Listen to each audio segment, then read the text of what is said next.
Welcome to this lecture on constraint optimization of multivariable functions, where we introduce the Lagrange multiply method. The idea behind Lagrange multiply method is to retain the objective function and the constraint equation and build a new function called the Lagrangian or Lagrangian function, and then proceed.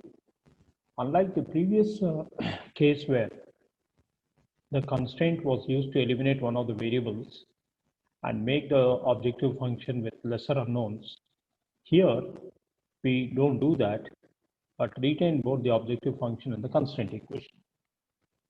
Now let us see how to go about working with Lagrangian multiply method. Suppose we have a function f of x, y, z as our objective function, which has to be optimized given a constraint phi of x, y, z is equal to 0. So you first build what is known as the Lagrangian function. Capital F of x, y, z is equal to small f of x, y, z plus lambda times phi of x, y, z, where f of x, y, z is the objective function and phi of x, y, z is a constraint. So you set up three equations: dou capital F by dou x is equal to 0, dou capital F by dou y is equal to 0, dou capital F by dou z is equal to 0. Dou capital F by dou x yields dou small f by dou x plus lambda times dou phi by dou x. Likewise with respect to y and z. Now these three equations will be solved for the four unknowns, namely the lambda and the three decision variables x, y, z.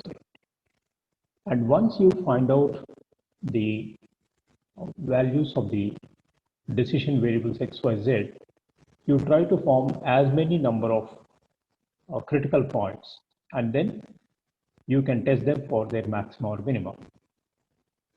Many times in simpler problems, we don't need the determination of lambda, but it is generally used for sensitivity analysis, which is not in the scope of the present work. Similarly, when we have two constraints, the Lagrangian function appears as capital F of x, y, z is equal to small f of x, y, z, which is the objective function, plus lambda times the first constraint plus mu times the second constraint. And you proceed as above, but the only thing is obtaining the critical points is a little bit cumbersome. So we will try to study some examples. First, a very simple question where we have the objective function as x plus y plus z, which is minimized given x, y, z is equal to a cube. We assume the quantity a is positive. So first set up the Lagrangian function, capital F of x, y, z is equal to small f of x, y, z plus lambda times phi of x, y, z. And then you set up the partial derivatives, dou capital F by dou x, dou capital F by dou y, dou capital F by dou z, equate all of them to 0, and then try to get the critical points. You can see in the next three steps, after finding dou f by dou x and equating it to 0, we get lambda is equal to minus 1 by yz. Similarly, by setting dou capital F by dou y is equal to 0, we get lambda is equal to minus 1 by xz, and by setting dou capital F by dou z is equal to 0, we get lambda is equal to minus 1 by xy. So by equating lambdas in each case, we get what is called a critical relation between the decision variables, which in this case happens to be x is equal to y is equal to z. Now, this relation is substituted in the constraint equation, that is x, y, z is equal to a cube. Therefore, you get x cube is equal to a cube and x is equal to a. Since the relation is x is equal to y is equal to z, y and a will also have the same value. So we get one critical point, which is a comma a comma a. We substitute this in the objective function, and then we get f of a comma a comma a is equal to a plus a, which is 3a. This is the minimum. So the procedure is straightforward. So it all begins with building the Lagrangian function. In the second problem, we have a rectangular box without a top, and we have to maximize its capacity. That means we have to maximize its volume, given that its surface area is fixed at 432. So the objective function in this problem is L into B into H, which is X into Y into Z.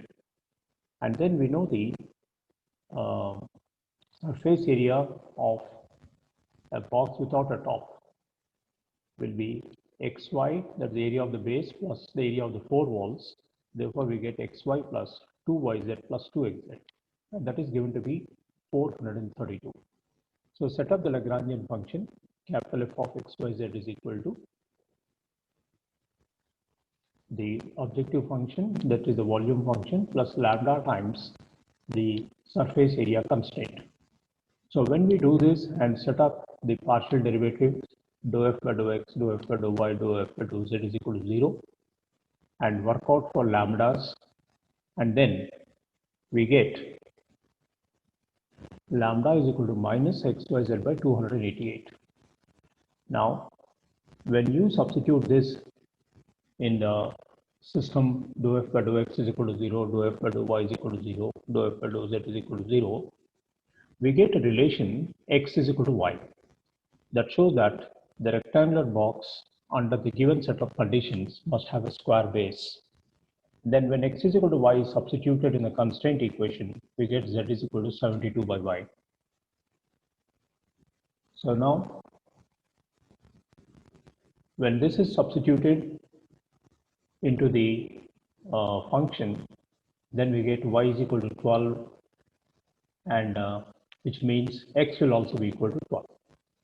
So once the dimensions are there, which is x is equal to 12, y is equal to 12, and z is equal to 72 by y, that is 72 by 12, which is 6, then this combination of the dimensions makes the volume of the box a maximum.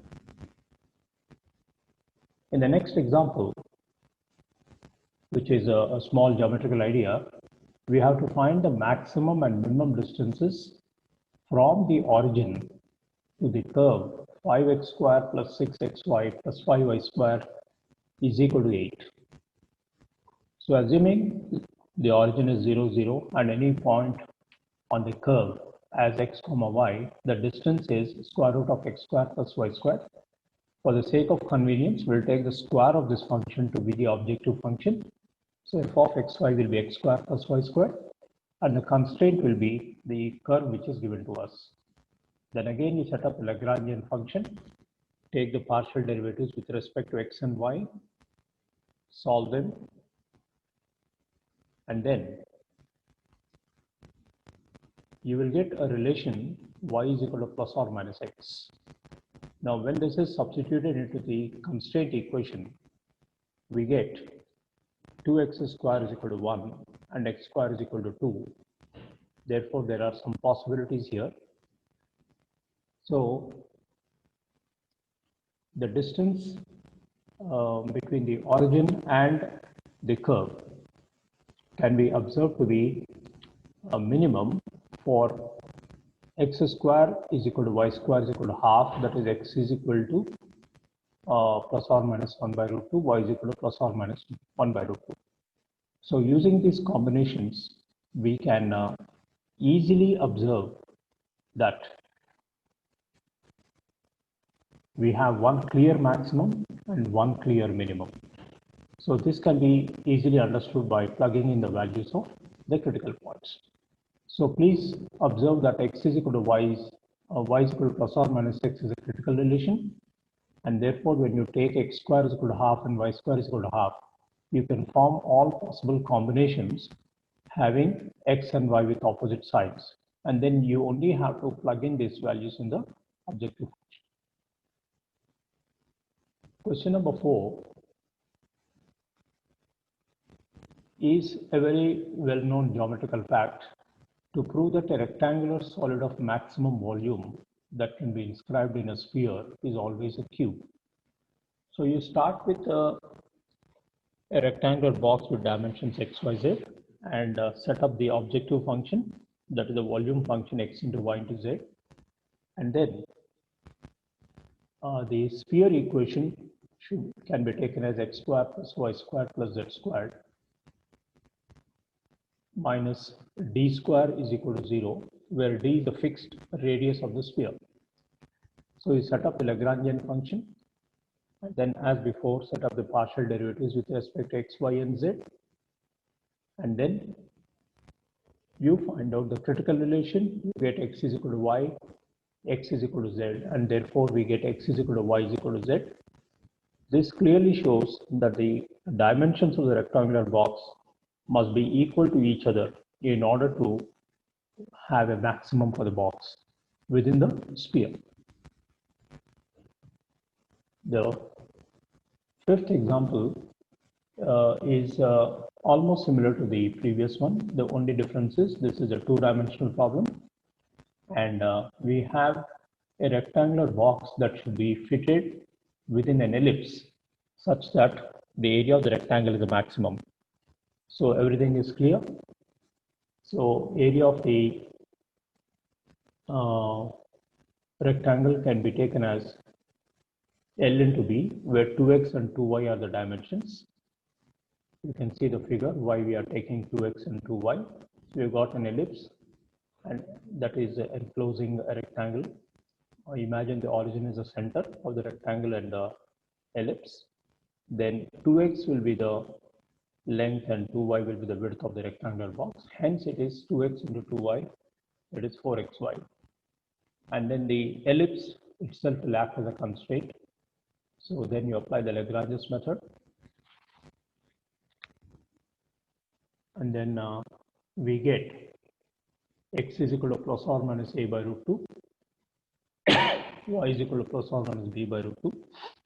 Because this is about dimensions, you have to drop the negative signs, and the required area of the rectangle will be 4xy, which is 4a by root 2 into b by root 2, that is 2ab.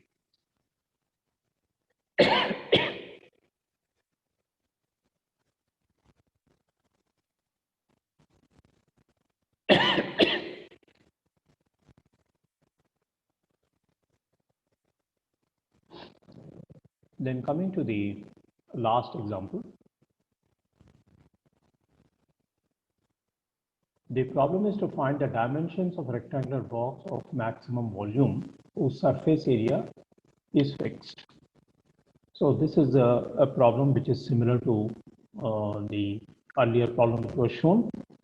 Only thing is we have to assume some constant value for the surface area, and the volume function will be xyz. And we are all aware that a closed box will have surface area 2xy plus 2yz plus 2zx. So set up the Lagrange's function, take the partial derivatives, and then you will get a critical relation x is equal to y is equal to z, and therefore the analysis is that whenever we substitute, whenever we have a rectangular box with all faces closed, then the box will have to be a cube. Whereas you have seen in a previous example that when one of the faces is open for the box, then we don't get a cuboid, cube like a box, but it will have a square base. But whereas when the box is closed and you are working with a constant surface area, then the box must definitely appear to be a cube. There is a small exercise which is left to you, where the objective function and constraints are clearly mentioned. You just have to set up the objective function, the Lagrange function, and then apply the partial derivatives, get the relation between critical points, and then check for maxima or minimum. So this is what Lagrange's multiplier method is all about.